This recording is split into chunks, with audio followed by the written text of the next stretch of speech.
اب بات کی جائے سبی میں صفائی ستھرائی کی تو سبی کے درجنوں ایسے علاقے ہیں جہاں پر صفائی نہ ہونے کی وجہ سے شہر کچرا کنڈی میں تبدیل ہوتا جا رہا ہے۔ غریب آباد، الہ آباد اور بازار کے ایریے میں صفائی نہ ہونے کی وجہ سے جو نالیوں کا پانی ہے وہ روڈوں پہ آنا شروع ہو گیا، جس کی وجہ سے جو ہے مچھروں کی پیدائش میں بھی اضافہ ہوتا جا رہا ہے اور ملیریا کے کیسز میں دن بدن اضافہ ہوتا جا رہا ہے۔ اس حوالے سے شہریوں سے جانتے ہیں وہ کیا کہتے ہیں۔ کمیٹی کو چاہیے کہ یہ نا کہ صفائی کا تھوڑا احترام کریں، صفائی کا تھوڑا خیال کریں۔ اصل میں ہفتے میں ایک بار آتے ہیں، صفائی کرتے ہیں، اس کے باوجود بھی وہی کچرا وہیں پڑا ہوتا ہے۔ پھر دوسرے ہفتے وہاں اٹھانے کے لیے وہ ان کی گاڑیاں آتی ہیں، جب تک وہی کچرا 5-4 دنوں میں پھر نالی میں ہی چلا جاتا ہے۔ پھر ایسی صفائی کیا فائدہ؟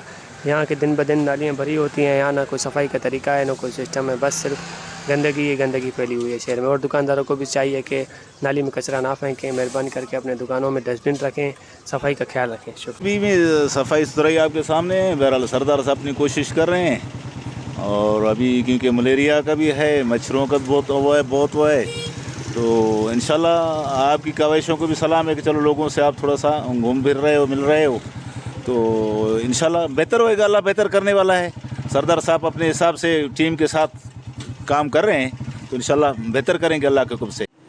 یہاں پر شہریوں کی باتیں جانی۔ شہریوں کا یہ کہنا ہے کہ میونسپل کمیٹی انتظامیہ کو چاہیے کہ سبی میں جو ہے صفائی ستھرائی کا نظام بہتر بنایا جائے تاکہ جو مچھروں کی پیدائش ہے اس میں کمی ہو سکے اور ملیریا کے جو کیسز ہے اس میں بھی کمی آ سکے۔ اور اس کے ساتھ ساتھ یہاں پر جو دکاندار حضرات ہیں ان کو بھی چاہیے کہ نزدیک جو کچرا کنڈی کے ڈبے پڑے ہیں ان میں اپنا جو کچرا ہے وہ پھینکا کریں تاکہ شہر کا جو ماحول ہے وہ صاف ستھرا رہ سکے۔